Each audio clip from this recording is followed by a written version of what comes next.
particular para nosotros, estamos muy contentos, la reunión se está siendo grabada, pónganse bonitos. Ya tuvieron tiempo para calentar el agua del mate y el café. Quiero darle especialmente la bienvenida a todos los amigos del Ministerio de Trabajo que nos acompañan hoy, y a mi querida Dana, que está con nosotros y va a ser la segunda parte del panel, y en especial a mi querida amiga Patricia Sáenz, que es la directora nacional de Protección e Inclusión Laboral, que ha hecho un esfuerzo y está en el auto solamente para saludarnos. Pato, si querés hacer la apertura oficial antes de presentar a tu equipo. Gracias. Bueno, en primer lugar, muy buenos días a todos, a todas. Me alegra mucho verte, Gabriela, y ver a todo este Grupo Brasil que siempre nos ha abierto las puertas al Ministerio de Trabajo y nos ha permitido llevar nuestros temas, discutirlos y tener un posicionamiento fundamentalmente fuerte ante la vida, que tiene que ver en el trabajo. Y la vida tiene que ver con la defensa de ciertos derechos, pero fundamentalmente los derechos humanos, el derecho a la dignidad, el derecho a la salud, el derecho a un entorno de trabajo justo, digno para todos, y en esto ustedes siempre nos han acompañado, nos han seguido, así que para mí, en este nuevo rol que estoy empezando a cumplir, también agradecer mucho a mi equipo, al equipo del Ministerio de Trabajo, que no desde hoy, sino desde hace ya muchos años, viene sosteniendo estos temas, y en momentos en donde eran temas callados, y donde la lucha se hacía mucho más en silencio. Así que agradecerte, Gaby, profundamente el amor, fundamentalmente, el compromiso y la necesidad de construir en el diálogo social, fundamentalmente, qué queremos, hacia dónde vamos y cómo queremos que sea nuestro trabajo, el de los demás, pero fundamentalmente una sociedad más justa, más participativa, donde podamos escuchar todas las voces, porque si no, no hay posibilidad de construcción ni ninguna política pública. Creo que la política pública se construye siempre con el otro, con todos los sectores escuchándonos, para que no quedarnos sesgados en posiciones cerradas. Así que bueno, yo sé que va a ser una jornada maravillosa, los abrazo muy fuerte, deseo la presencialidad para esto de volvernos a encontrar, el cariño, la calidez, pero fundamentalmente para sentarnos, para compartir esos momentos que quedan para siempre, más allá de los lugares de trabajo donde uno esté. Así que los abrazo fuertes, les deseo la mejor jornada, les pido 1000 disculpas que me tengo que retirar, pero bueno, un abrazo grande y seguiremos, Gaby. Gracias a todo tu equipo y a toda tu gente. Gracias, Grupo Brasil. Abrazo a mis queridos compañeros. Gigantes cariños. Hasta Gracias, pronto. Pato, te liberamos. Gracias, un placer y un Gracias. lujo tenerte haciendo la apertura. Chau, hasta la próxima. Gracias. Hasta pronto. Gracias por Chau, todo. hasta luego. Bueno, yo agradeciendo profundamente el tiempo que nos otorgó Pato, les quiero contar a quienes no lo saben, con Patricia estuvimos trabajando muchos años juntos, digo juntos porque digo Grupo Brasil, muchos de los que están hoy en la tribuna saben que fuimos parte de la redacción del manual de violencia laboral, en lucha contra la violencia laboral. Nos llevó 1 año y medio de trabajo y gran parte de las personas que participan hoy como responsables de talentos humanos o personas, o el departamento de personas de nuestras compañías, estuvieron también en la presentación de ese material. Para quien no lo tenga, se los recomiendo, se los podemos hacer llegar de manera digital, obviamente. Es un trabajo que llevó mucho compromiso, muchas horas, y muchas personas muy involucradas para poder redactarlo. Así que bueno, eso como primera medida. Les quiero...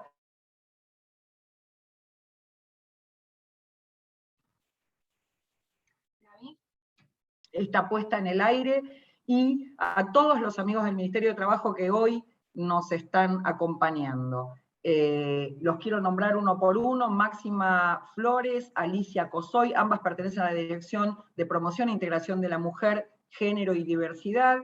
Nicolás Fernández Bravo, que es responsable de la línea de trabajo sobre perspectiva étnico-racial en mercados laborales inclusivos, y pertenece a la Dirección Nacional de Igualdad Laboral. o creo que es la misma dirección de Patricia, ¿no? ¿Estás por ahí, Nico? Sí, así es. Y la tenemos a Patricia Rodríguez, que es directora de la Dirección de Promoción e Integración de la Mujer, Género y Diversidad, y a Patricia Correa, y no sé si está Romy. Ah, no, Patricia Romina Rodríguez. ¿Por qué algunos te decimos Romina y otros Patricia? Y a Patricia Correa, que Sí, está Romina también. Rodríguez está, Gaby, Ah, bueno, está conectada. son muchas Patricias y muchas Rominas. ¿Cómo está, Bueno, Gaby? Un saludo para todos. hola, Romy, ¿cómo estás? Bueno, dicho Abrazo. esto, espero no haberme olvidado de nadie, sepan disculpar. Esta mañana para nosotros es muy especial el abordaje que tiene Grupo Brasil respecto, después por supuesto la voy a presentar como corresponde a nuestra segunda oradora, y creo que pronto se va a estar uniendo una gran colega también para hacer un cierre al final de la charla.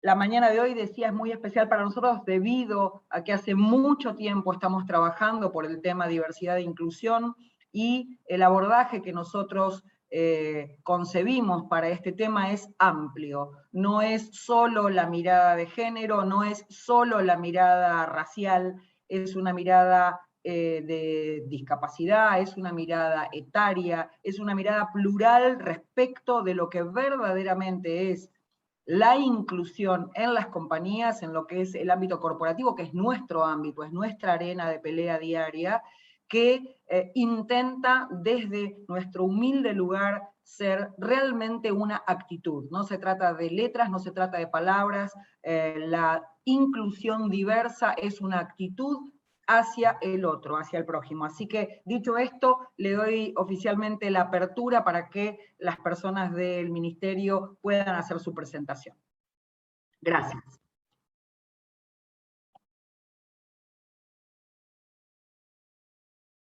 No sé quién comienza a hablar, chicos. Alicia. Alicia, estás muteada. Alicia. Ah, perfecto. Bueno, muy bien. Voy a compartir pantalla. Perdón.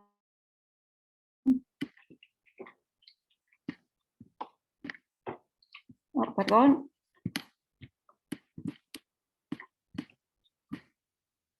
Bueno, buenos días a todas y a todos. Es un gusto estar participando acá en esta jornada con ustedes. La primera presentación de todo nuestro grupo, vamos a tratar de centrarnos a poder mirar un poco si hay igualdad de género en el mundo laboral. Muchas veces habremos encontrado esta reflexión de que todos no somos iguales, que somos diferentes. Pero, ¿cuál es el antónimo de igualdad? El antónimo de igualdad no es la diferencia, no es la diversidad, es la desigualdad.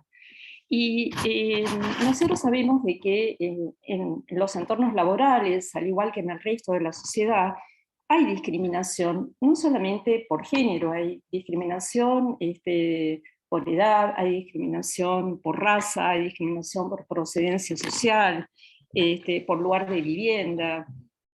Nosotros en esta presentación vamos a detenernos en las desigualdades de género, y ojalá junto con el resto de las presentaciones sea una invitación para que ustedes puedan pensar y proponer iniciativas para sus empresas. Bueno, en esta breve presentación voy a decir algunas muy poquitas cosas que tengan que ver un poco sobre estadísticas del mercado laboral y conceptos que nos permitan comprender el trabajo humano y su especialidad por género. Y por último, algunas pequeñas cosas de lo que están haciendo algunas empresas y de lo que pueden hacer algunas empresas. Pero primero los voy a invitar a mirar un pequeño video.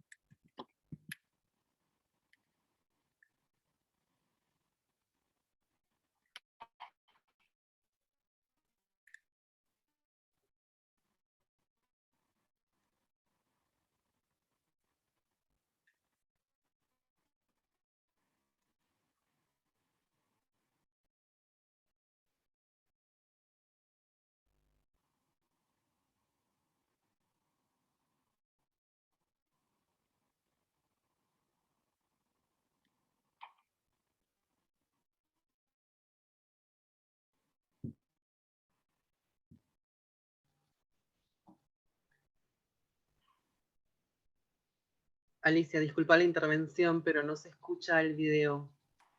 ¿Perdón? No se escucha el video, no tiene sonido. ¿Se escucha? Usualmente también es mujer. Al no poder conciliar con su vida personal, muchas mujeres tienen que abandonar el mercado laboral o tener trabajos en mejores condiciones sin posibilidad de desarrollarse profesionalmente. Cuantos más hijos tenga un varón, mayor es su tasa de actividad. En la mujer es a la inversa. Entonces, ¿cómo?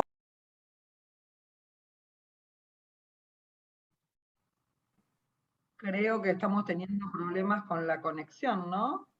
Sí, tenemos Lamentablemente sí estamos teniendo problemas de conexión, evidentemente Alicia naufragó, así que tenemos que aguardar unos segunditos, y si no, continúo yo, que era la que iba a seguir exponiendo. Ahí está Alicia otra vez, me parece. Ok, puede pasar, no hay problema. Alicia, adelante.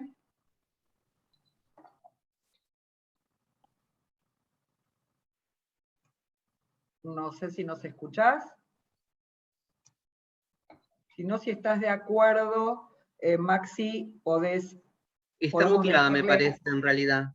¿Cómo? Alicia está muteada. Ah, ok. Tenemos Alicia, ¿me posibilidad de escuchás? avisarle por el chat, no sé si lo lee. Yo le había avisado que no se escuchaba el video por el chat, pero a veces cuando uno está en la presentación es muy difícil estar pendiente del chat también. Ali, ¿nos escuchás? Bueno, por ahí, Ali, ¿nos escuchás? Estás muteada si nos escuchás. Activa el micrófono. Hola. Ahora Sí, sí. perdón. No sé qué es lo que ocurrió. Perdón, ¿eh? Bueno, disculpen, vamos a tratar de nuevamente de volver a la presentación. Bueno, estos Pongamos problemas el videíto. técnicos. ¿Perdón? Pongamos el videíto que no lo pudieron escuchar. Bueno, perdonen, ¿eh? Vamos a poner acá.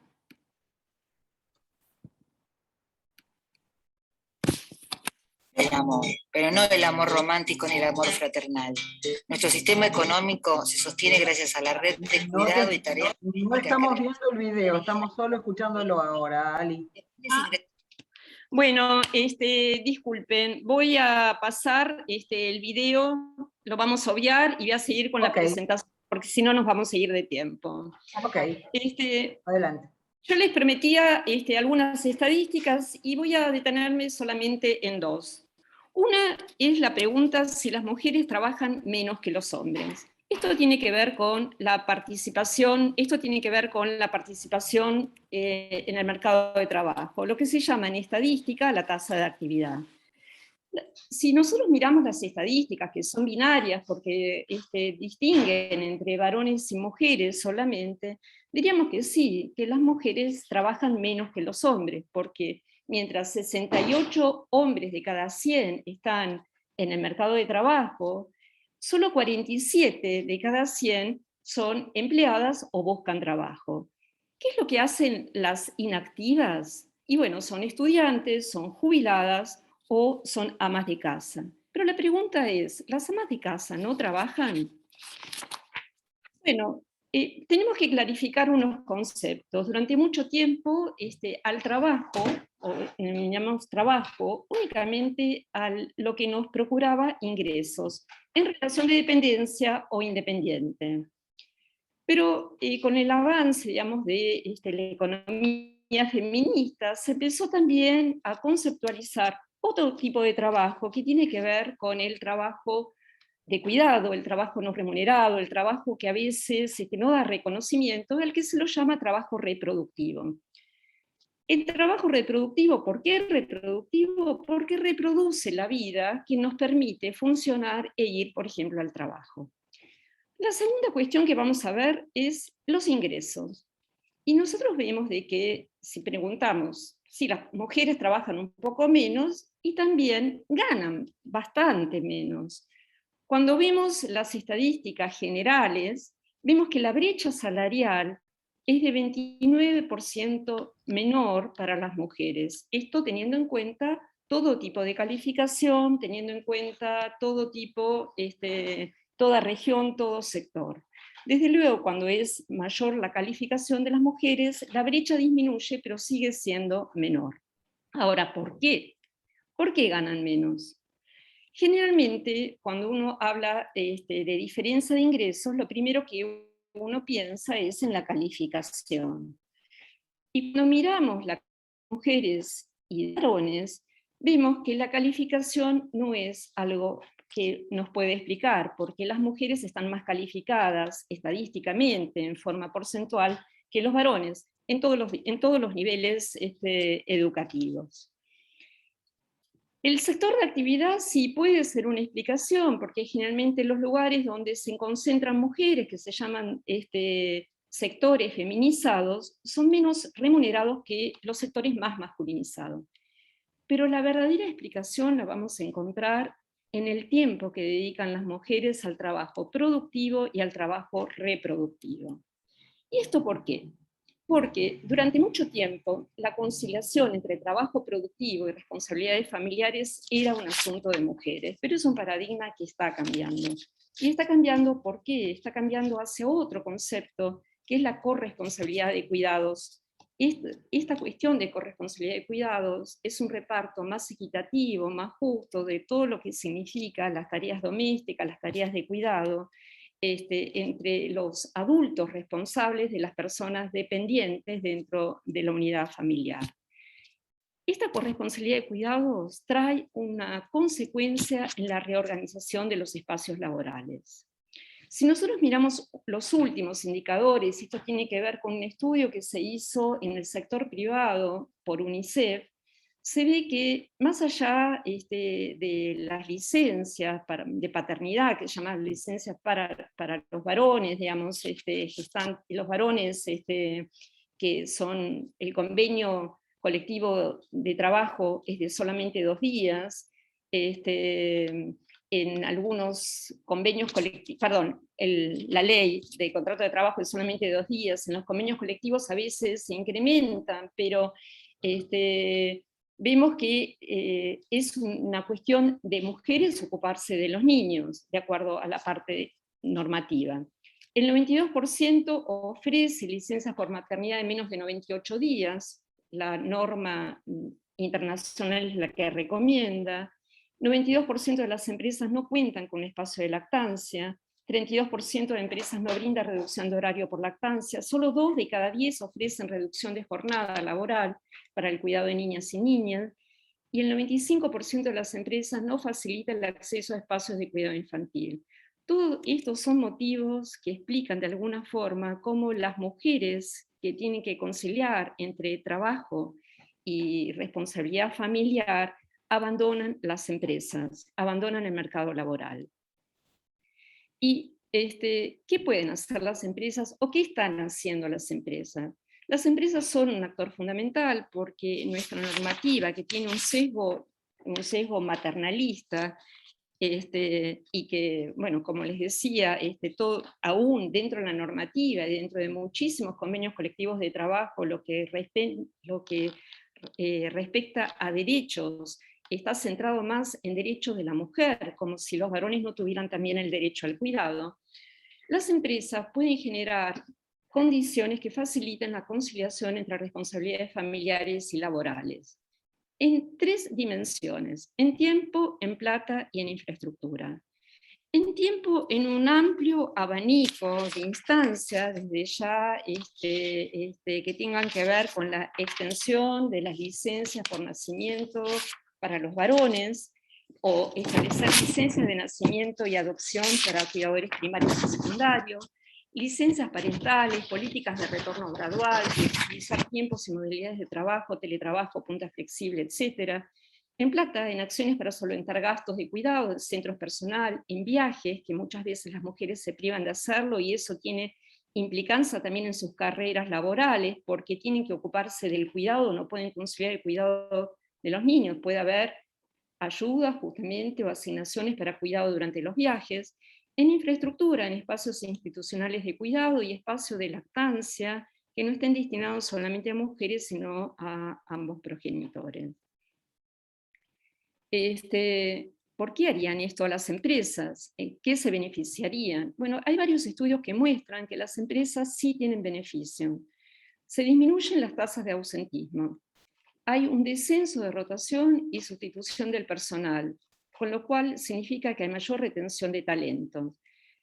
Desde luego que el clima laboral mejora y hay un aumento de la productividad y se incrementa también el crecimiento económico. Bueno, les pido disculpas por lo del video, después los podemos hacer llegar y espero que estas reflexiones, junto con las que van a hacer mis compañeros, les permita a ustedes poder pensar en diagnósticos de sus empresas y en poder implementar nuevas medidas que faciliten la igualdad de derecho en el mundo laboral. Muchísimas gracias. Gracias, Alicia, un placer. Solamente antes de darle el paso a tus compañeros para seguir con la temática, quiero hacer 2 o 3 acotaciones. La semana pasada me tocó estar compartiendo panel con mujeres latinoamericanas, hablando de varias temáticas, obviamente que tiene que ver específicamente la mayoría con género, y teníamos una estadística que el 62% de los egresados de las carreras de grado en Argentina son mujeres. Esto un poco atinente a lo que hablabas vos de la capacitación versus el ingreso, ¿no? Esto como una reflexión contribuyendo a tu exposición. Y nosotros, vos tomabas estadísticas de UNICEF, Grupo Brasil, y en mi caso particular como embajadora, digamos, formamos el grupo promotor de empresas que cuidan. Justamente todas estas estadísticas surgen de todo el trabajo que venimos haciendo desde el 2017 con UNICEF, primero para lo que fue Empresas Infancia y ahora Empresas que Cuidan. Nuestras compañías tienen acceso hoy a la plataforma de autodiagnóstico de Empresas que Cuidan.org.ar, con lo cual vuelvo, si bien ya hemos hecho esta parroquial, pero vuelvo a invitarlos a los que no entraron a la plataforma a hacer el autodiagnóstico de cómo están con todas estas políticas de cuidado que mencionó Alicia, que tienen que ver con los horarios flexibles, la lactancia, la cantidad de días de licencia por paternidad, por adopción, etc. Y por último, como solemos decir los neurolingüistas, las palabras crean realidades, ¿no? La retención, yo estoy un poco en contra de la retención de talento. Yo digo que a los talentos hay que promoverlos, hay que alzarlos, abrazarlos y no retenerlos, porque suena un término un poco hostil. Si yo quiero retener el talento de un colaborador, me suena que lo estamos atando a la silla y poniéndole una zanahoria para que no se vaya. Así que solamente una reflexión. Muchísimas gracias, Ali, no te preocupes por la técnica que siempre pasa.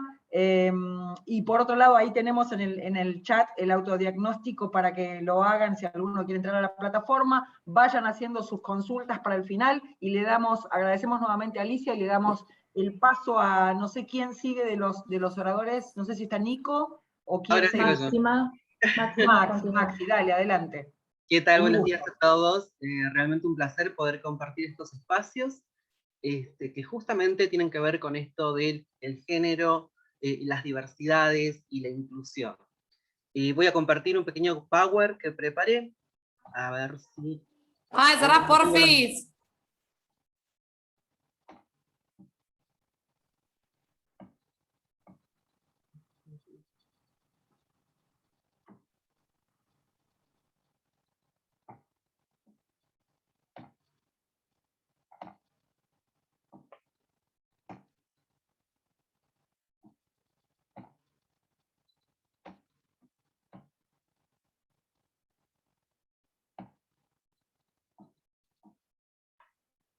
Bien, ¿lo ven todos ahí? Genial. Bueno, fundamentalmente vamos a hablar de lo que ha sucedido en la Argentina, ¿sí?, en los últimos años. Se han producido un fenómeno de transformaciones sociales y políticas en Argentina en las últimas décadas. Esto se debe a un cambio de paradigma, donde se han realizado la ampliación de derechos civiles y estamos hablando de una universalización en búsqueda de una integración colectiva. Esto disloca al viejo modelo de dominación patriarcal heteronormativo, donde quizás hablamos de una heterosexualidad obligatoria, ¿sí? Donde tenemos que fundamentalmente se rompe con justamente con esta dominación patriarcal heteronormativa. Lo fundamental en materia de legislación y derechos humanos, encontramos a los principios de Yogyakarta, que son los antecedentes internacionales en materia de legislación, refieren a una amplia gama de derechos humanos y cómo estos se aplican en cuestiones de orientación sexual. Estos fueron justamente conceptos desarrollados por expertos en derechos humanos de distintas regiones y diversas formaciones, producto de un arduo trabajo de la ONU. Cuando hablamos de estereotipos de género heteronormativos, es decir, de una heterosexualidad obligatoria, hablamos de la suposición de una construcción simbólica de roles y atributos de las personas a partir del sexo asignado al nacer. Esto establece una jerarquía en el cual lo masculino es valorado como superior respecto de lo femenino, o bien invisibiliza el resto de diversidades, hablamos de identidades no binarias. Esto convierte que se va a generar un espacio y un entorno de diferencias y una desigualdad social. Es decir, los varones somos heterosexuales, van a ocupar espacios de poder y poseen privilegios sobre las mujeres trans, sobre las lesbianas o gays, que por una parte no tienen la misma oportunidad ni reciben un trato igualitario. Esta construcción social, la heteronorma, genera desigualdades. Las mujeres ganan menos, como bien lo decía recién Alicia, que los varones, y también las personas trans quedan relegadas a una situación de vulnerabilidad. Quizás a veces llega a ser muy extrema esta situación de vulnerabilidad, llevándolas a ejercer la prostitución o ser sujetas de víctimas de las violencias más extremas, como son los femicidios, travesticidios y crímenes de odio. Este sistema sexo-género nos dice que la biología ya no es el destino, se produce un quiebre sobre el sexo. La asignación otorgada por un sistema médico basado en la lectura visual sobre la genitalidad al momento de nacer de las personas, niega las características sexuales. Es decir, si ven un pene es un niño y si es una vulva es una niña. Su asignación termina siendo arbitraria. Entonces, ¿qué sucede? La sociedad considera que hay características esperables que imponen una visión binaria entre lo que es propio de las mujeres y lo que es propio de los hombres. Se patologiza todo aquello que está fuera de la norma. Es decir, el género no depende del sexo biológico, sino de las costumbres de una determinada cultura, y por eso varía de un país a otro y de una época a otra. Es decir, que cambia y por tanto puede modificarse. En cuanto a las políticas para la igualdad y la equidad, los desafíos que enfrentan las políticas públicas es lograr una real inclusión de las personas partes de estas disidencias sexogenéricas, es decir, lograr un pleno ejercicio de sus derechos, y es que la ciudadanía las reconozca, las acepte y abrace a ese sinfín de biografías de estas poblaciones más vulnerabilizadas.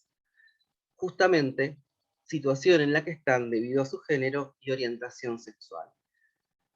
Lo que se busca es que la distribución de recursos sea de manera universal y nos alcance a todos, y que la perspectiva de género y diversidad sexual se vuelva carne y dejen de ser solo palabras. Los derechos humanos están en todas las políticas públicas, con abordajes integrales, están basados en estadísticas públicas existentes, donde es importante destacar, por ejemplo, qué sacamos de estas estadísticas. Sacamos que la expectativa de vida de una persona trans es de 35 años. Y también tenemos que hay una escasez de datos en cuanto a datos oficiales a nivel nacional. Esto también habla de una extrema vulnerabilidad y la invisibilidad que hemos tenido estas personas frente al Estado durante muchos años. por primera vez en el año 2020 se iba a realizar, digamos, el primer relevamiento de datos basándose en estos criterios, e íbamos a tener unos datos oficiales más cercanos y fidedignos, pero bueno, lamentablemente no se pudo realizar por la situación de pandemia que todos conocimos. Las variables que se iban a identificar eran sobre la identidad de género y sobre las familias LGTB. Desde la subsecretaría, con Romina Rodríguez y el resto del equipo, estamos trabajando en la elaboración de distintos instrumentos que se los voy a ir nombrando un poquito más adelante. Mientras tanto les voy a dar más o menos un paneo sobre lo que vendrían a ser todas las leyes que se han promulgado en los últimos años. Debemos preguntarnos entonces, ¿dónde empiezan los derechos humanos universales? Estos derechos humanos universales nacen desde los pequeños lugares, esos lugares tan cercanos que pueden ser casa, que son tan cerca y son tan pequeños que no pueden verse en ningún mapa del mundo. Son en el barrio, en el lugar donde trabajás, o en la escuela. Son aquellos lugares donde la persona busca la igualdad ante la justicia, busca la igualdad de oportunidades, de dignidad y sin discriminación. Para que esos derechos tengan sentido en cualquier lugar, el Estado debe justamente respetar, promover y garantizar estos derechos primarios. Es primordial la legislación de ciertas normas, y esto se vio reflejado en el derecho argentino. En cuanto a derechos tenemos, si queremos hacer una pequeña, digamos, ambientación cronológica en cuanto a derechos, tenemos que comenzar por la Ley de Unión Civil del año 2002, de diciembre del 2002, perdón, justamente lo que permite es la unión libre de dos personas con independencia de su sexo u orientación. Digo, en ese momento estamos dando comienzo a un nuevo modelo de uniones. El tema era que esta ley se regía solamente para lo que era cava, y contenía efectos similares a los del matrimonio. Por suerte pudimos seguir avanzando y llegamos hacia la Ley de Matrimonio Igualitario de julio del 2010, donde se hace extensivo este derecho al resto del territorio argentino. Se extiende el poder contraer matrimonio a dos personas del mismo sexo. Además, también revolucionó lo que era el Código Civil en ese momento, ya que justamente modificó 41 artículos, y estos son los cimientos de un nuevo tipo de familia, con derechos civiles. Luego de eso tenemos ya en el año 2012 la Ley de Identidad de Género, donde justamente nos dice y viene a romper con el sistema heteronormativo, ya que el factor determinante del género pasa a ser la autopercepción. Es decir, que con esta ley se reconoce civilmente las identidades trans, la existencia de la niñez trans, y se producen mecanismos de de protección para estas identidades. Estos conceptos que nombré anteriormente también fueron receptados por el Código Civil, que en el año 2015 justamente se reformó, se hizo un solo código, que es el Código Civil Comercial, en el cual se receptan todos estos conceptos. Luego tenemos, en los últimos 15 meses, hemos tenido una gran cantidad de legislación con respecto al tema. Primero tenemos que hablar del decreto del cupo laboral trans, que es el 721 del año 2020, el cual establece la cantidad del 1% de los cargos en el Estado que sean destinados para las personas trans. Lo más importante de esta ley, de este decreto, es justamente que fue recepcionado por la ley de cupo trans, que es la ley Luana Berkins, Diana Zacayán, que justamente recepta todos estos conceptos, y además lo que hace es promover justamente la inclusión en el sector privado, brindando beneficios para que se efectivice este tipo de contratación. Es muchísimo lo que hemos avanzado en materia de derechos civiles, es sumamente importante ser conscientes de eso, ser conscientes también de cómo, siendo personas, pasamos a ser parte de un nuevo modelo de familia, donde existen nuevas necesidades, donde también debemos proteger nuevos derechos.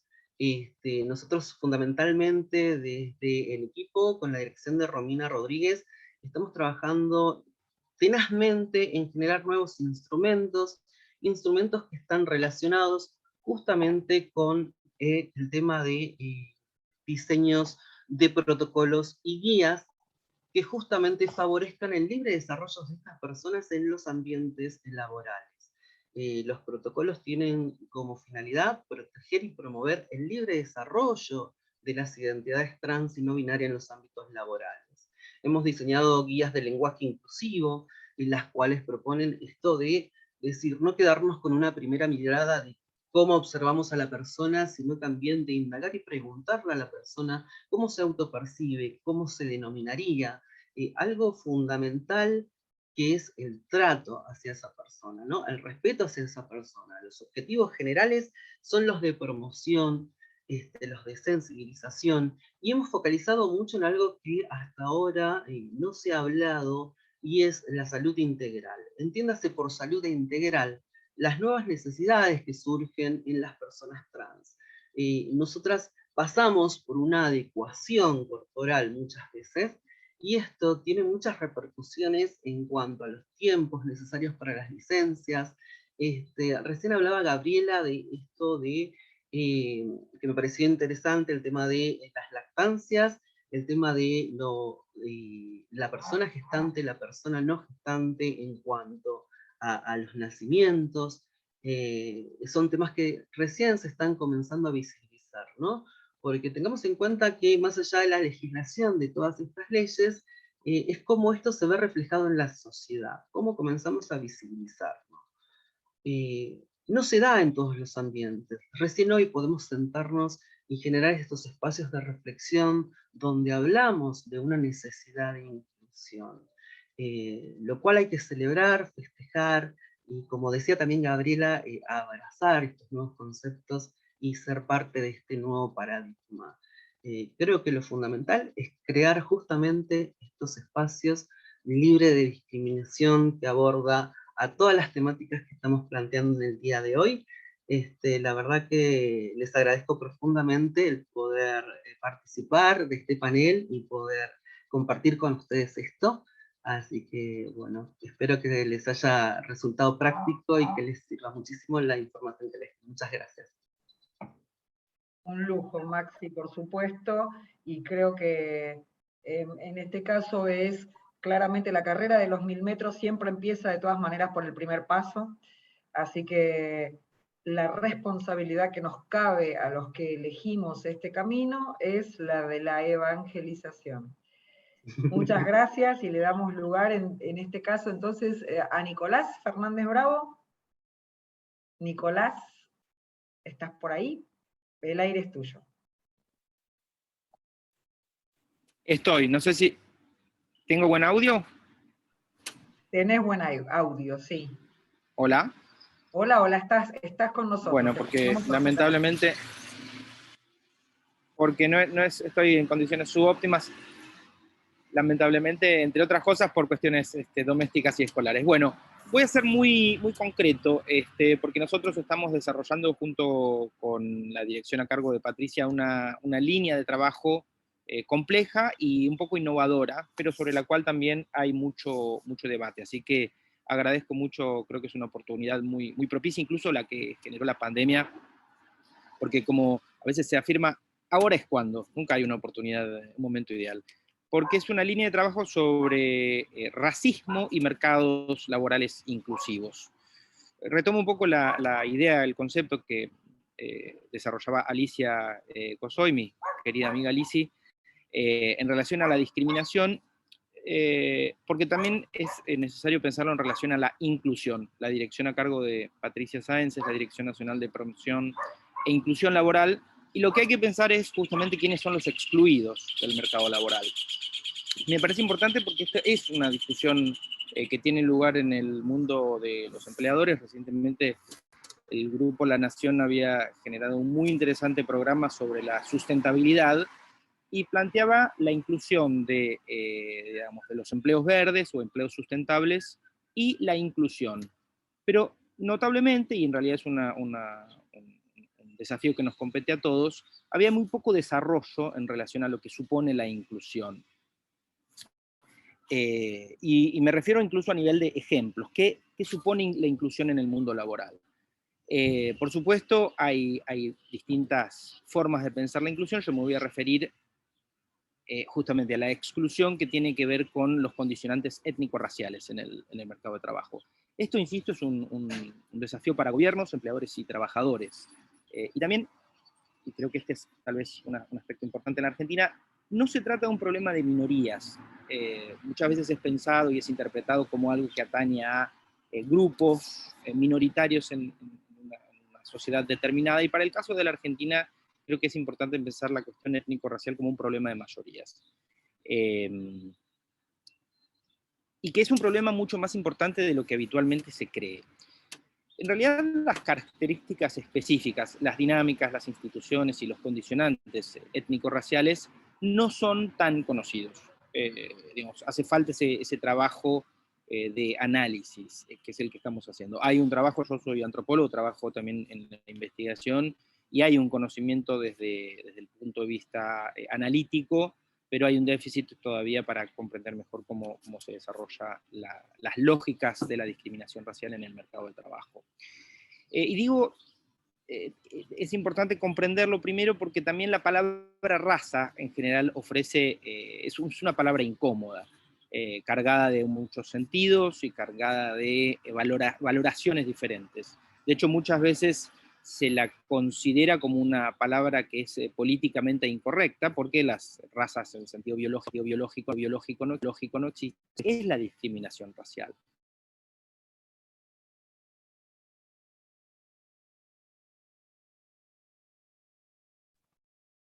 Creo que perdimos el audio de Nicolás. Hola. Nico, ¿nos estás escuchando vos? Nosotros te tenemos congelado. Creo que como está transmitiendo desde el vivo, digamos, desde la intemperie, por decirlo así, desde la naturaleza, está probablemente con algún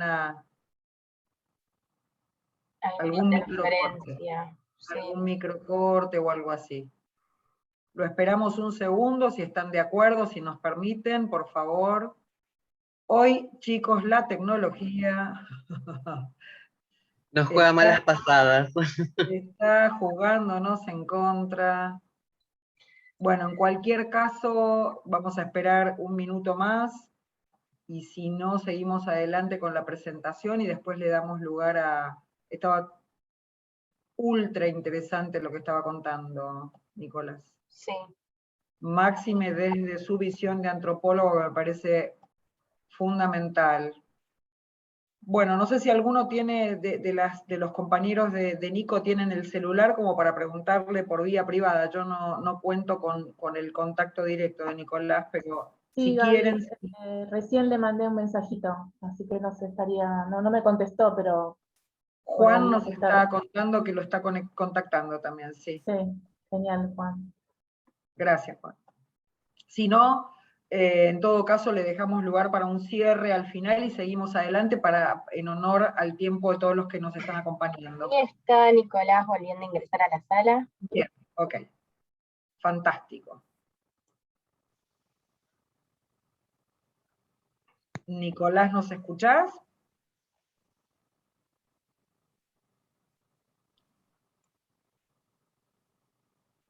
Hola Nico, ¿estás por ahí? ¿Nos escuchás? Ahí vemos que entraste. No la escuchamos. ¿Nos escucha a nosotros, Nicolás? Nico, vos nos estás escuchando a nosotros no te estamos escuchando. Capaz lo que podés hacer es cancelar video y solamente dejar el audio.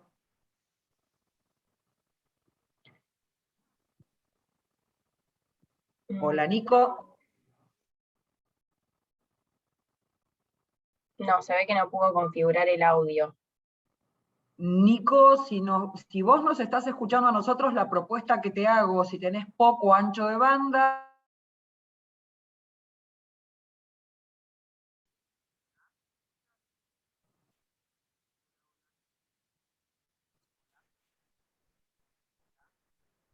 ¿Se fue Gaby ahora también, puede ser?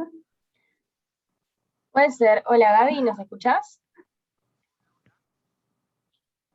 Gaby. Bueno, parece que también se fue Gaby. Sí, bueno, hay que mandar buenas vibras para que...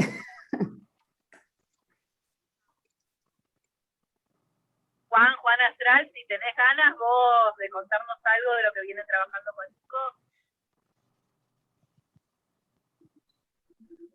Hola, Acá estoy, Nico, ¿me no te escuchan? escucho. Ahí está.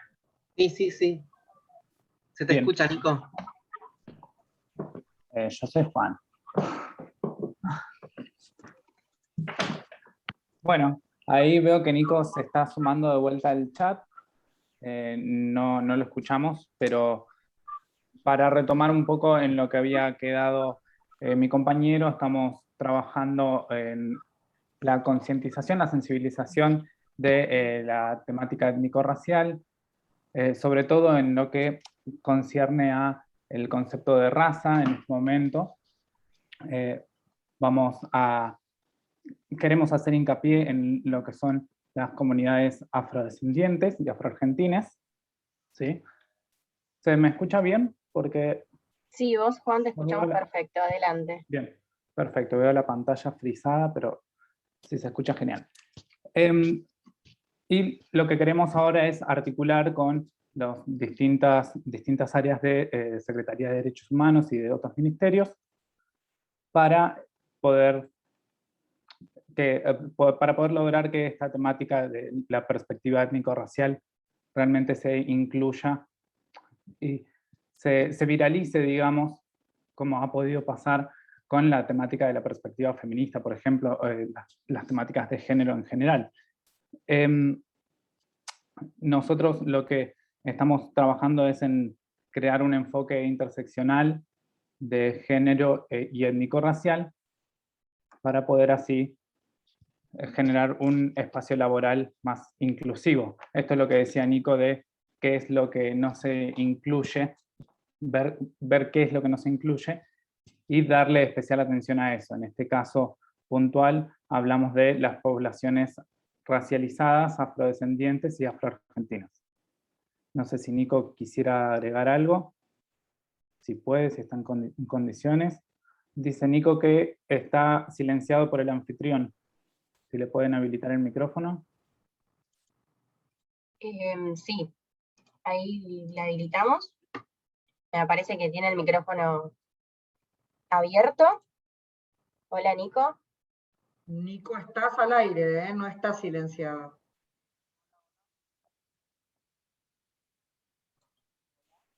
Hola. Claro, el tema es que cuando uno se conecta desde el celular, lo tiene que configurar al sonido. Quizás no logró activar esa función. Nico, si vos estás desde un celular, fíjate que te va a preguntar abajo a la izquierda si conectás con el auricular del appliance, del aparato, o con auriculares externos. Fíjate de seleccionarlo.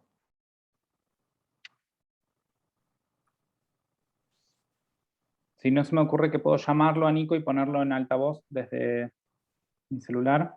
Sí, lo importante sería que podamos avanzar de manera de... Sí, lo podemos dejarnos, sino para el cierre, nuestro tema.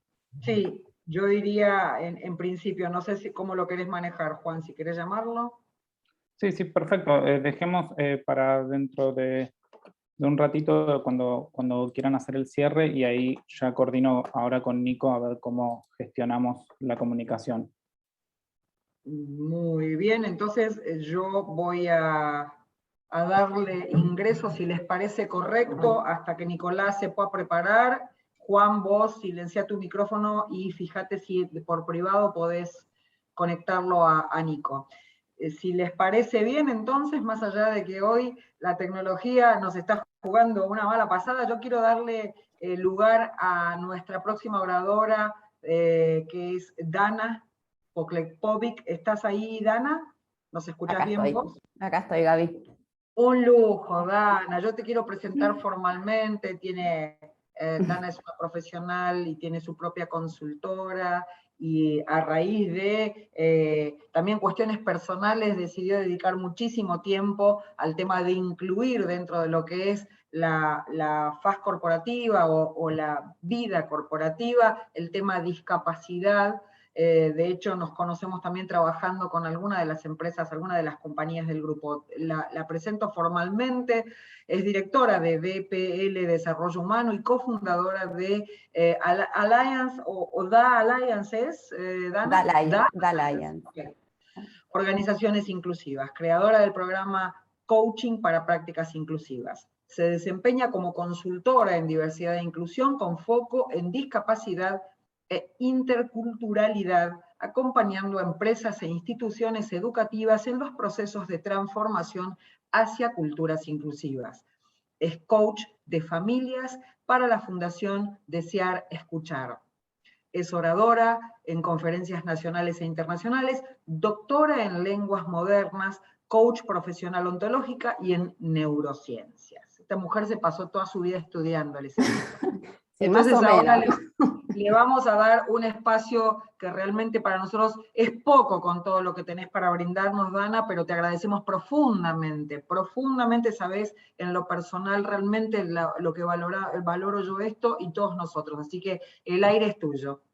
No, gracias Gaby, gracias a vos por convocarme al grupo, y bueno, estoy feliz, realmente les cuento, feliz de estar acá porque, bueno, la charla, a pesar de todos estos problemas tecnológicos, súper interesante de Máxima y de Alicia, y bueno, de Nico, lo que pudimos escuchar de la parte interracial, que es súper importante también. Bueno, voy a compartir, a ver, porque ya sé que tenemos poco tiempo, así que voy a ir apurando.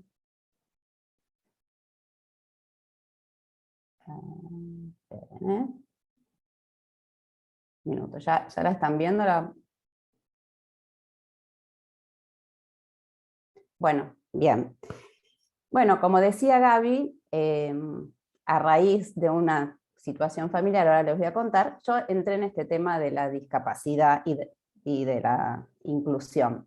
Esta es la familia que yo formé con mi marido, que formamos, tenemos 3 hijos, los 2 más grandes ya están en edad universitaria, son los universitarios virtuales, digo yo, porque comenzaron con la pandemia en la Universidad de Buenos Aires, así que están siempre con la computadora.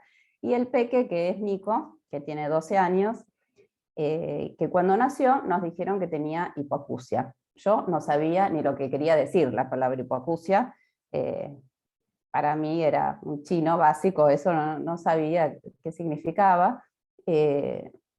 Bueno, entré en este mundo de la hipoacusia, de la discapacidad. Para mí fue un balde de agua fría, que después de criar 2 hijos, bueno, ¿de qué se trataba esto? Empecé a pensar, digo, este chico ¿a qué escuela va a ir? ¿Va a poder trabajar en el futuro?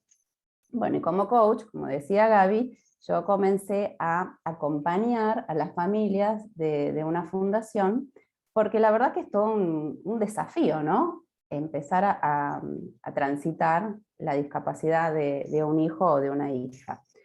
Luego, por toda mi trayectoria profesional anterior, dije, bueno, también esto yo puedo acompañar a las empresas a que sean inclusivas y que puedan incluir y crear entornos inclusivos para las personas con discapacidad. Bueno, y es la pasión que descubrí, que tengo, y es a lo que me dedico.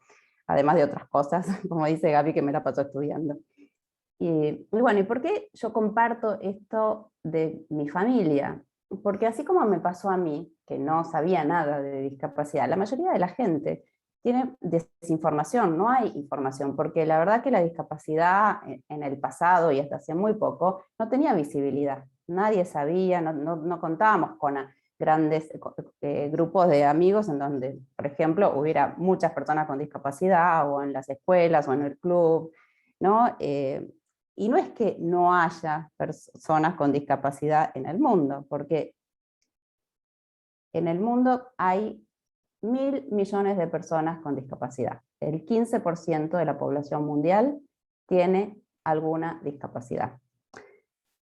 Esto es 1 de cada 7 personas tienen alguna discapacidad. Entonces yo me pregunto, ¿están en nuestros grupos de de interacción social en los que participamos, en el club, en la escuela, en la empresa, 1 de cada 7 personas con las que ustedes interactúan es una persona con discapacidad? Bueno, la verdad es que no, ¿no? En la Argentina, según el censo del 2018, hay 3,5 millones de personas con discapacidad, que es un 10,2%, pero después leí, bueno, que son un 13%, un ajuste. Así como decía Máxima, las cifras y las estadísticas no son exactas, no solo en Argentina, en todo el mundo, porque al no haber tanta visibilidad de la discapacidad, no hay cifras, recién ahora empezó a haber cifras un poquito más reales. Bueno, en Argentina, de esta cantidad de 3 millones de personas que hay, de las personas con discapacidad en edad laboral, digamos, el 70% no trabaja, no está empleada. Esto se empeora si pensamos en una visión de interseccionalidad, o sea, personas con discapacidad del género femenino, o personas trans, o sea, porque en todas las diversidades, como ustedes saben, hay interseccionalidad. Entonces eso también es otro aspecto para tener en cuenta. Ahora, ¿por qué pasa que nosotros nos cuesta tanto, ¿no?, entender o internalizar el concepto de diversidad? Una de las cosas que más ocurren, si no decirles que casi siempre, lo primero que vemos en estos casos es la discapacidad. Cuando hay una persona con discapacidad, lo primero que vemos es lo que no puede hacer, la discapacidad. La deficiencia, lo que le falta, ¿no? Y les puedo dar ejemplos concretos de esto. Por ejemplo, cuando una persona usuaria de silla de ruedas entra a un restaurante, lo primero que vemos es la silla de ruedas. Y luego, cuando hay que ubicarse con el grupo de gente con quien está, le preguntan a los demás dónde ubican a la persona usuaria de silla de ruedas, en vez de preguntarle a la persona. O en un negocio, a una persona hipoacúsica, por ejemplo, le preguntan, el empleado o empleada del negocio, le preguntan al acompañante y no a la persona. O en las escuelas, lo mismo con los niños que están incluidos en escuelas. Entonces, primero vemos lo que la persona no puede. ¿Y por qué es esto? Porque, bueno, como sociedad nosotros estamos viviendo como diferentes paradigmas, pero hoy en día, en términos de discapacidad, es como que conviven 3 paradigmas. El paradigma de la prescindencia, que es cuando, por ejemplo, directamente prescindíamos de las personas con discapacidad porque pensábamos que no eran útiles para la sociedad. Entonces las familias los escondían o los hospitalizaban, no tenían acceso a la educación. Bueno, eso fue hace bastante, hoy no está full, pero hay ciertos pensamientos que podemos tener como sociedad que todavía vive este modelo. Luego está el modelo de médico, que el modelo médico dice, bueno, esta persona no puede hacer tal cosa, tiene tal deficiencia, entonces lo vamos a rehabilitar como para que se ajuste de alguna manera a la sociedad, a una sociedad que fue hecha con una mirada del promedio, donde todos tenemos que entrar en ese promedio, ¿no? Cuando en realidad, ¿qué es el promedio?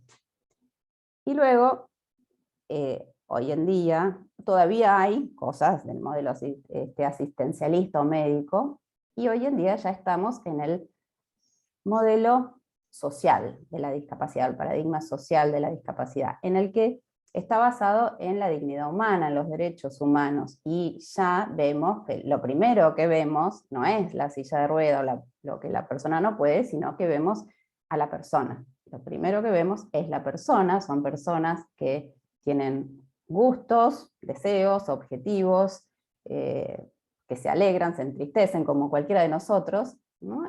Y sobre todo, yo siempre digo, sobre todo, tienen potencial. Un potencial que no lo estamos descubriendo, ni en las escuelas, ni en los trabajos.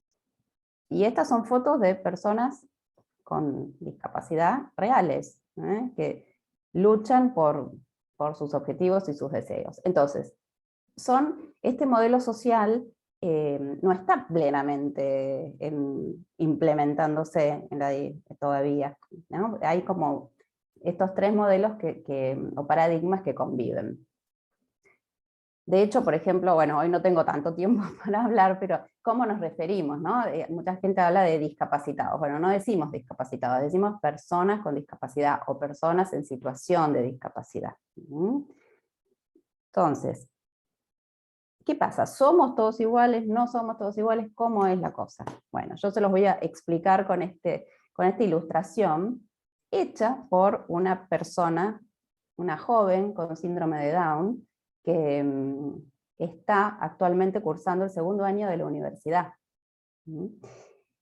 Bueno, en el primer cuadrito de la izquierda vemos que a las 3 mujeres les dieron, para poder ver a través de la valla, ¿no? Les dieron el mismo banquito, el mismo apoyo, cuando en realidad la más grande no necesitaba apoyo ni ayuda, y los otros 2 que lo necesitaban no les fue suficiente. En el del medio, en el cuadrito del medio, vemos que a cada uno, a la más pequeñita le dieron el apoyo que necesitaba para poder ver, y lo mismo a la del medio, y a la otra, bueno, podía no necesitarlo, le dieron igual. Entonces, el cuadrito del medio, con el cuadrito del medio lo que les quiero transmitir es la idea de equidad. Nosotros somos todos iguales, somos todas las personas iguales, y tenemos, en el sentido de que tenemos los mismos derechos, y deberíamos tener derecho a las mismas oportunidades. Pero cada uno de acuerdo a su necesidad, porque algunos necesitan más apoyos que otros. Entonces eso es la perspectiva, digamos, de equidad y de los ajustes razonables que hablamos en discapacidad. Por ejemplo, en las escuelas o en los trabajos. Bueno, y en el tercer cuadrito es cuando realmente no se necesite, cuando seamos una sociedad plenamente inclusiva, que no haya vallas o no haya barreras, y que nadie necesite un apoyo, que sería con una sociedad pensada desde el diseño universal, ¿no? Que es otro tema para hablar en otra charla. Bueno, viendo esto, ahora podemos hablar les puedo mostrar la definición que tiene discapacidad hoy en día, creada, ¿no? O co-creada por las mismas personas, un grupo de personas con discapacidad en el 2006, en la convención que se realizó en la ONU por los derechos de las personas con discapacidad. Y vemos que la definición, miren, las personas con discapacidad incluyen a aquellas personas que tengan deficiencias físicas, mentales, intelectuales o sensoriales a largo plazo, que al interactuar con diversas barreras puedan impedir su participación plena y efectiva en la sociedad, en igualdad de condiciones. Acá ya vemos que nuestra visión, nuestro foco, no está en lo que la persona puede o no puede, sino en lo que no puede, porque la sociedad, nosotros somos la barrera, no les estamos permitiendo participar plenamente. Entonces las barreras también, para otra charla, pueden ser físicas, de comunicación, digitales hoy en día, las personas con discapacidad tienen muchas barreras en lo digital, y por supuesto las peores son las actitudinales. Entonces esto es algo de lo que nosotros tenemos que empezar a pensar, que como sociedad estamos siendo barreras. Bueno, entonces, ¿qué pasa si nosotros cambiamos, que es lo que yo intento con esta corta charla? ¿Qué pasa si cambiamos nuestro observador y no solo empezamos primero a ver a la persona, como lo que les explicaba del modelo social, sino podemos empezar a ver que la discapacidad no los define como ser humano, ¿no? Que es una circunstancia, una situación que tienen en su vida, como nosotros tenemos otras. Si nosotros logramos cambiar la mirada, vamos a poder generar un nuevo espacio también para entender y querer saber más de las personas con discapacidad. Por ejemplo, tener curiosidad sobre otros aspectos de su vida. Por ejemplo, en el ámbito laboral, podemos empezar a dejar de lado preconceptos, prejuicios, etiquetas, ¿no? O mitos que hay con respecto a las personas con discapacidad, que por ejemplo, no sé, no se comprometen o que faltan porque se enferman, cuando en realidad todos nos enfermamos y todos faltamos por lo mismo, que dudas a ver de cómo van a gestionar o cómo las van a recibir, ¿no? Los equipos de trabajo, o empresas que dicen no podemos contratar porque el edificio no está preparado para las personas con discapacidad. Bueno, en realidad, en vez de pensar en estos preconceptos, ¿no? Hacer lugar a nuevas preguntas que nos podemos hacer. Por ejemplo, cuando conocemos a una persona con discapacidad, preguntarnos, bueno, ¿cómo llegó a este momento? ¿Cómo fue su trayecto en la vida? ¿Cómo sostiene su día a día? Vamos a descubrir que son personas que pasaron por muchas frustraciones, porque desde chiquitos a muchos los han rechazado en escuelas, en grupos de amigos, de amigas, familias que fueron rechazadas. Entonces, han desarrollado una resiliencia única. Son personas que luchan por salir adelante. También lo veo con todas las familias, desde chiquitos tienen un montón de rehabilitaciones, que van, que vienen, a un médico, al otro. Los hacen perseverantes, tienen un talento y una tenacidad impresionante. Se han enfrentado a un mundo que, como les decía antes, estaba preparado, o está preparado, para el promedio, para lo homogéneo, y se han tenido que hacer flexibles o adaptables, sí o sí. Yo lo veo con mi hijo eso, que se tiene que adaptar, por ejemplo, al Zoom con audífonos, una cosa re complicada para un hipocúsico, y sin embargo encuentran la manera, siempre encuentran la manera. Son personas sumamente adaptables y flexibles. También son personas que pueden entender la dificultad que vivimos, cualquiera de nosotros con o sin discapacidad, porque ellos mismos han vivido dificultades, entonces tienen una facilidad para empatizar. Ahora, yo les nombré todas estas habilidades, que son todas las habilidades blandas que hoy en día las empresas piden cuando buscan personal. Pero no estamos viendo todavía, como sociedad, esta parte de las personas con discapacidad. Podemos empezar a focalizarnos en las competencias en lugar de en sus deficiencias. Ahora, bueno, también el pensamiento lateral, me había olvidado porque también han desarrollado eso, el pensamiento lateral. Ahora, la buena noticia es que ya hay muchas empresas en Argentina y en el mundo, en la región, que dieron el primer paso y contrataron personas con discapacidad. Ya hay testimonios también, hay muchas fundaciones que trabajan y hay testimonios de que realmente mejoran el clima de los equipos, las personas, los equipos son más creativos, las empresas indirectamente mejoran la experiencia del usuario, porque hay muchos clientes de las empresas que son personas con discapacidad, entonces como que se ven también reflejadas desde ese lado. Miren, esto no lo inventé yo, lo comparto, es de la Organización Internacional del Trabajo. Hay un estudio que dice que los beneficios ya comprobados de contratar personas con discapacidad, se comprobó que hay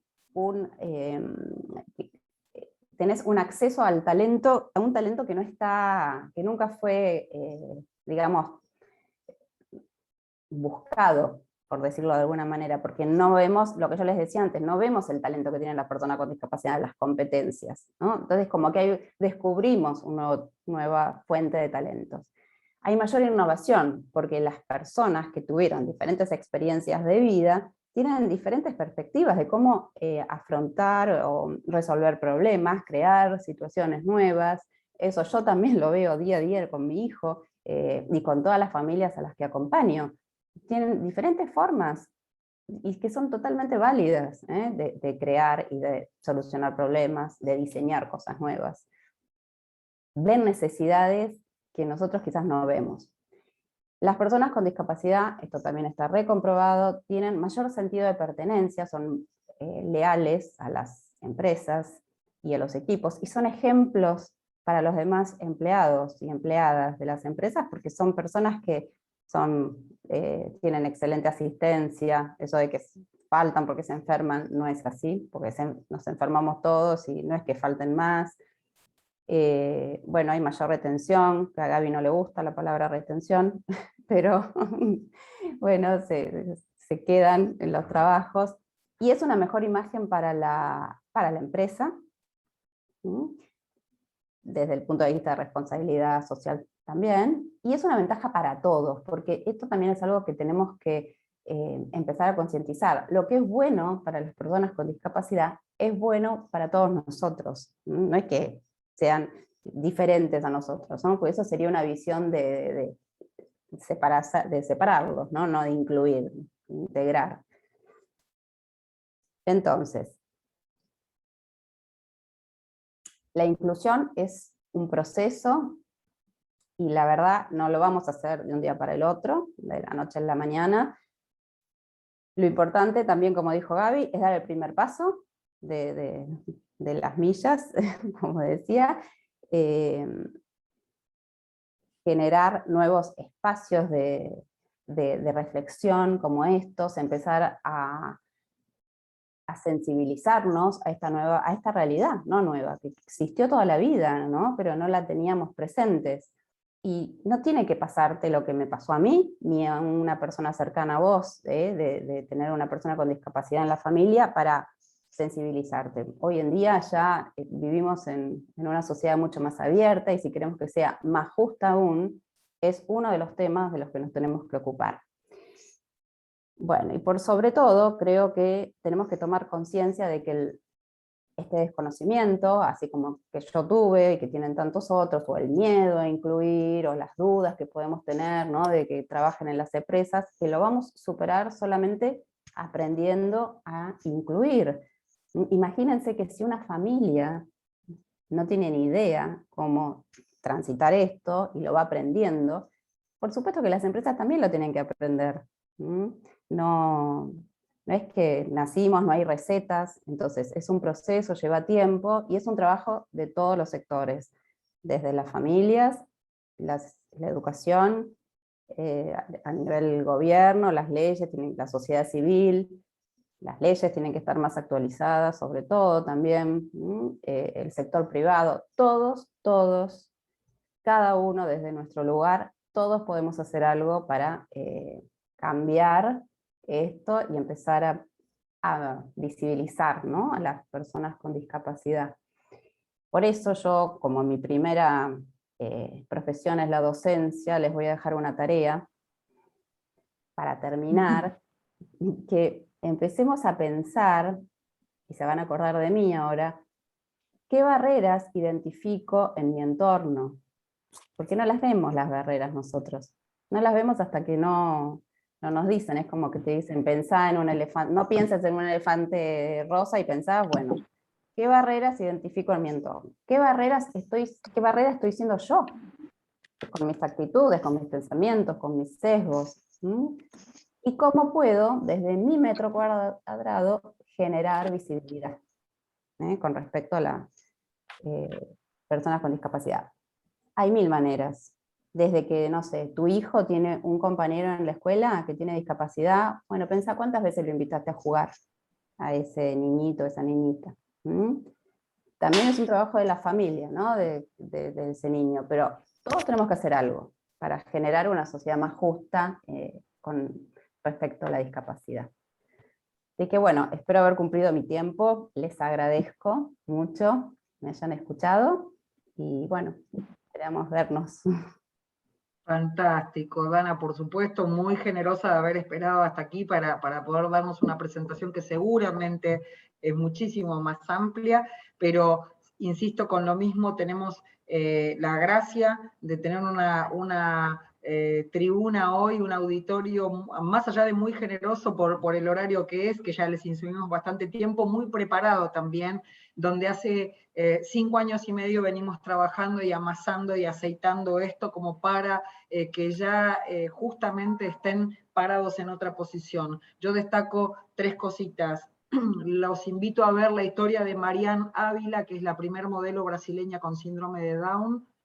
Cuando tengan tiempo, véanlo. Marian Ávila, recuerden, es muy linda, es una historia muy linda. Y sí, voy a seguir sosteniendo que retención tiene mucho más que ver con los esfínteres y que no es grata la palabra, y hablaría de pertenencia o permanencia, o seguramente debe haber bastantes otros sinónimos. Gracias, Danita. Gracias. No, gracias a vos. Lo tomo, gracias. Tomo tu aporte, gracias, Gaby. Es un tema mucho más grande y lo vamos a seguramente profundizar en algún taller, pero lo tenemos a Nicolás y a Juan, que están hace 10 o 12 minutos en el teléfono, así que le quiero dar a Juan y a Nicolás el ingreso como para que pudieran terminar el tema, y todavía tenemos una visión o un abordaje más, que es el final, antes de cerrar y dejarlos ir, con lo cual estamos con 3 minutos para Juan y Nicolás. ¿Me escuchan? Sí, perfecto. Bueno, básicamente voy a tener que resumirlo mucho más, pero me parece importante señalar 3 aspectos. Uno es la importancia que tiene la lógica racial en el mercado de trabajo, que de nuevo decía es difícil de nombrar, pero es una paradoja que se comprende si uno asume que las razas en el sentido biológico no existen, pero la discriminación racial como un fenómeno social sí. Y de hecho a nadie le sorprende cómo funcionan, por ejemplo, las lógicas de las estereotipaciones en el mercado de trabajo.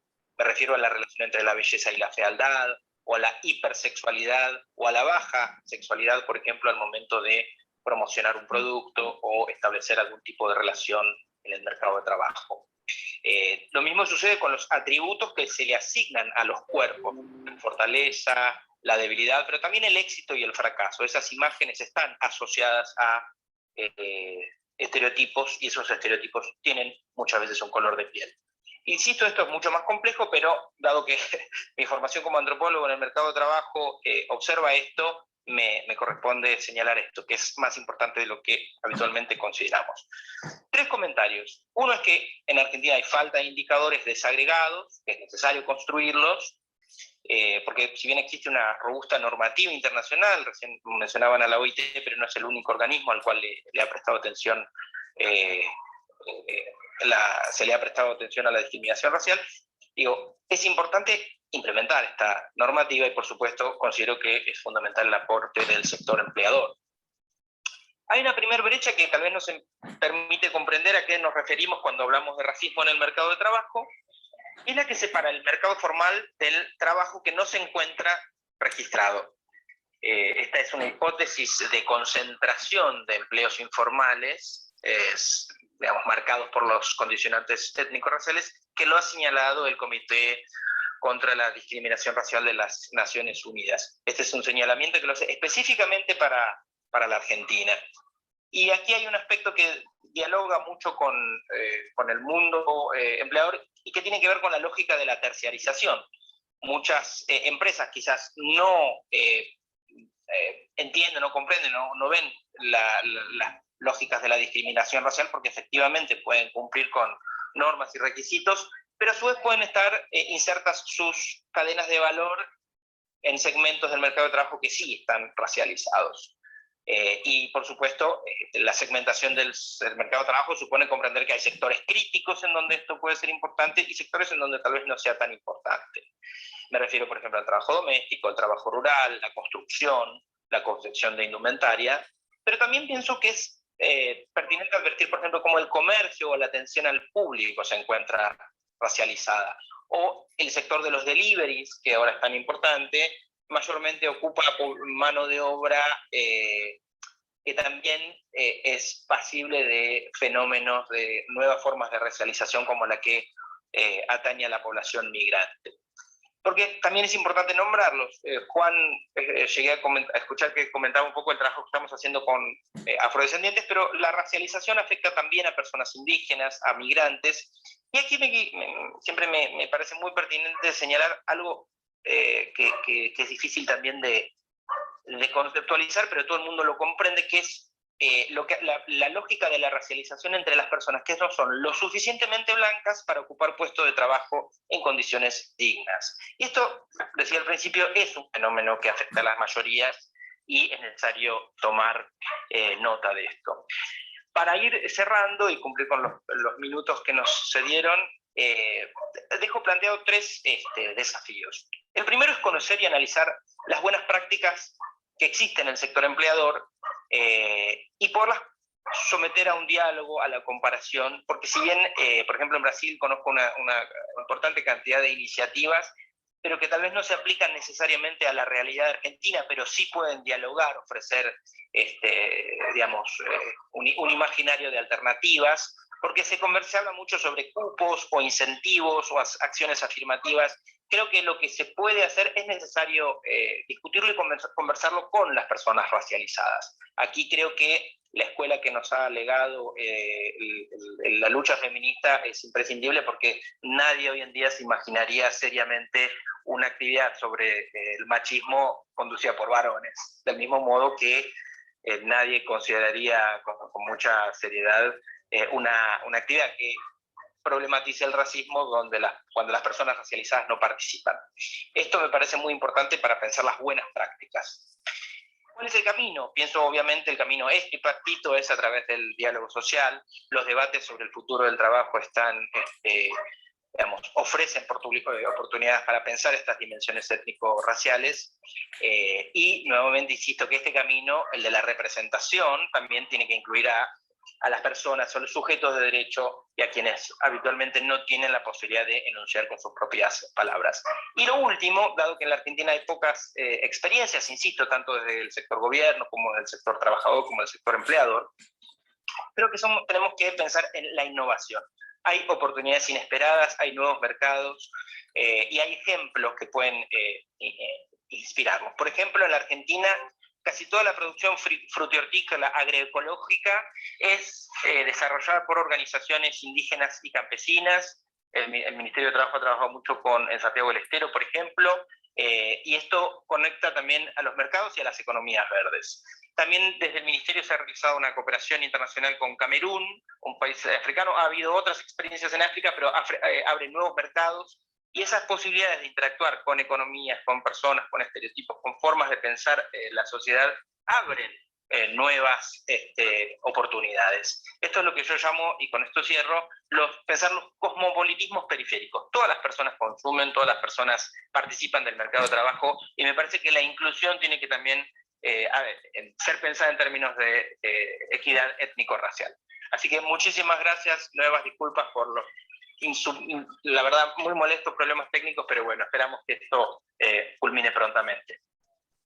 Muchas gracias, Nico. A pesar de todo, lo logramos, ¿sí? En parte, es parte también de la resiliencia de la que hablaba Dana. Gracias, Luis, que se está retirando. Bueno, por una cuestión de tiempo estamos perdiendo un poco de audiencia. Pido dispensas porque han sido un par de traspiés que nos llevaron unos minutos, pero bueno, como para también coronar la charla de Nico, que estuvo muy buena.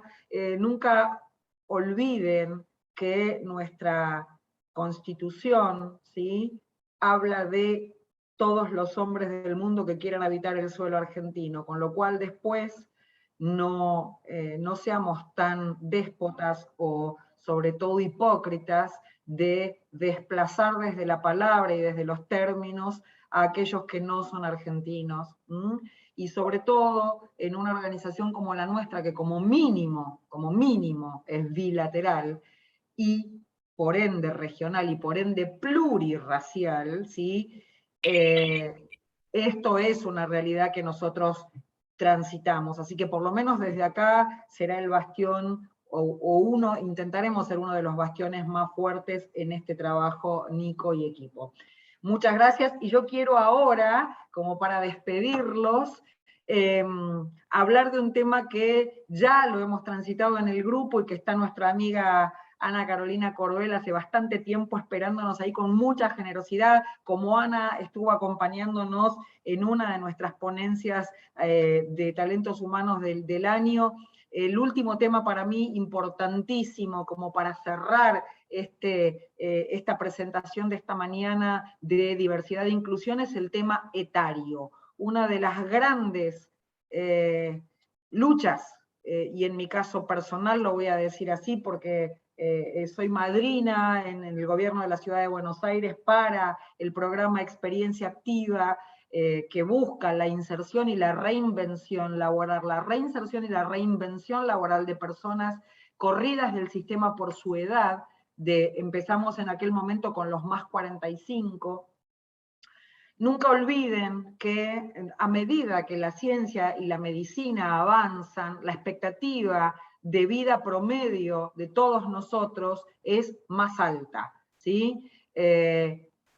Nosotros hoy estamos hablando en Argentina de 70 y pico de años, ¿sí? 80 y pico en algunos otros países más desarrollados. Imaginen que jubilar a una persona a los 65 o a los 60, en algunas profesiones todavía a los 55, increíblemente, implica correrlo del sistema laboral y soltarle la mano. Con lo cual, más allá de mi participación en Asociación Diagonal, que elijo hacerlo justamente porque tengo un compromiso personal con eso, le pedí a su directora, que es Ana Carolina Corbel, que nos acompañe hoy como para poder dar un cierre muy chiquitito de 3 minutos, 5 minutos. Anita, si estás ahí, te doy la bienvenida, gracias por el tiempo que esperaste, como Gracias, para Gaby. simplemente contar el core, más allá de que Diagonal no hace solo eso, Diagonal trabaja por la empleabilidad, pero se especializó en la reinvención laboral de personas más 45, que es tan necesaria a medida de que tenemos cada vez una población, entre comillas, más envejecida en función a lo etario o al paso de los años, y no así a lo vital o a lo intelectual o a lo profesional. Ana, tus 3 minutos de gloria son en este momento Bueno, resumidos. ¡qué momento! Vamos a lograr que todo el mundo hable de Diagonal y de los más 45, que somos muchos, y yo en mi caso particular, Ana lo sabe, el compromiso tiene que ver justamente porque en su momento, con más de 45 años, fui expulsada del sistema laboral, entonces también tengo este compromiso personal. Bueno, gracias Gaby, gracias al Grupo Brasil por la invitación. La verdad que pude escuchar a varios de los oradores y la verdad que cómo encontramos muchos puntos en común, ¿no? Me anoté un par de cositas que obviamente tiene que ver con la temática también que trabajamos en Diagonal, que hace más de 20 años, como dijo Gaby, trabajamos en empleabilidad con foco en personas más 45, y lo que vemos cada vez más, y creo que algunos de ustedes lo fueron nombrando, más allá digamos, de los destinatarios con los que están trabajando, es esto, ¿no? Me parece que de hablar de personas, ¿no? Nosotros en Diagonal nos gustaría que en un plazo corto no tengamos que hablar no solo con las empresas, sino con la comunidad en general de las personas más 45, sino que estemos hablando de empleabilidad, ¿no? Aunque entendemos que, bueno, el trabajo que estamos haciendo desde Diagonal, por ahora, en un corto plazo, justamente es para sensibilizar y llevar la conciencia de, al fin y al cabo, cuando una empresa o una organización está contratando talento más 45, como nosotros decimos, lo importante es la experiencia, los conocimientos que tiene, ¿no? Sin poner el valor la edad. Entendemos que estamos atravesados por un tema cultural, donde en estos últimos años, no sé si en los últimos años podría decir, sé que creo que había un antropólogo en la sala, o un sociólogo, no me acuerdo, pero no, hay algo que se le da mucho a la juventud, ¿no? De valor, no porque no lo tenga, para mí todos los ciclos de vida son vitales y necesarios, y todos tienen su valor, aunque vemos que, sobre todo en este último tiempo, muchas organizaciones ponen el foco solamente en los millennials, ¿no? Y que tienen mucho para aportar en un entorno laboral, y también tienen mucho para aportar una persona más 45. Entonces, desde Diagonal lo que seguimos trabajando justamente es en la en la redefinición laboral, en la reinvención laboral, teniendo en cuenta toda esa experiencia, ese valor y ese aporte que tiene una persona que no solo por su recorrido profesional o laboral, sino también de vida, porque también uno es de acuerdo a lo que fue viviendo en la vida, más allá de la formación académica o trayectoria laboral que haya tenido. Y cada vez lo que vemos, atravesados por la tecnología, que no podemos dejar de mirar, es que cada vez más las empresas o las organizaciones buscan personas ¿no? A capacitar. Ahí dice Nicolás, dice antropólogo presente, buenísimo. Cada vez se busca más, obviamente, que las personas, y sale más allá de los más 45, que desarrollen habilidades digitales, ¿no? Hace poco salió una empresa, GIL, la nombro porque me pareció espectacular que existe este tipo de organizaciones, por suerte cada vez hay más, lanzó una convocatoria convocando para cubrir 170 puestos de trabajo en su empresa, es una empresa de tecnología, para personas más 50. O sea, el título, ¿no? El título, que sí digo título porque fue una nota, pero la empresa estaba buscando con intención personas más 50, nosotros tuvimos una reunión con la directora y lo que nos contaba que ellos ven valor, mucho valor en las personas que están previas a jubilarse, que tienen muchísimo para aportar, que tienen mucho compromiso, que se ponen la camiseta de la organización, que ya conocen una dinámica, porque ya pasaron por otras organizaciones, una dinámica distinta de la organización.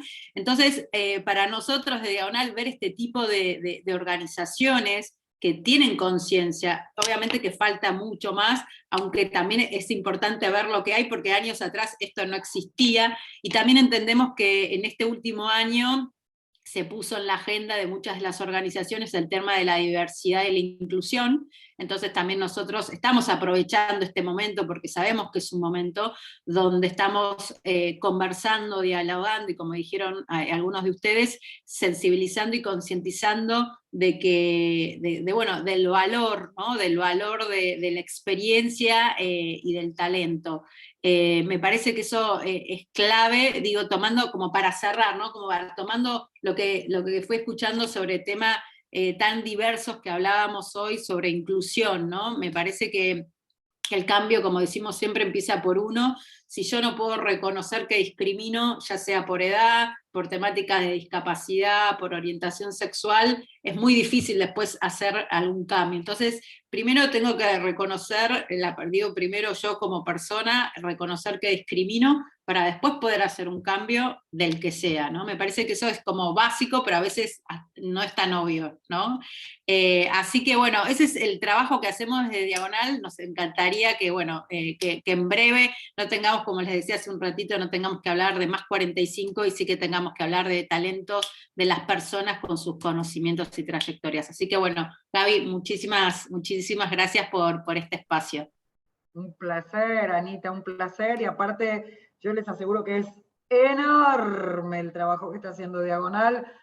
Si bien habemos varios que hace muchos años que estamos tratando de llevar el mensaje de una manera, como dije yo los otros días, en un camino muchísimo más largo seguramente, pero bueno, hay muchos que hace mucho tiempo, en silencio y sin pedir crédito, están trabajando por lo mismo. Yo, lamentablemente, estamos absolutamente excedidos, se nos fue bastante público, con lo cual a los que quedaron les quiero agradecer profundamente todo el tiempo, la atención. Lamentablemente no voy a poder hacer un panel de preguntas y respuestas como es nuestra mecánica, normalmente nuestra gimnasia, que es el conversatorio, pero han sido todos tan amplios y tan generosos en los conceptos que creo que lo que realmente se destaca en el letrero luminoso, en la marquesina, en la vedette de la mañana, es realmente el cambio cultural.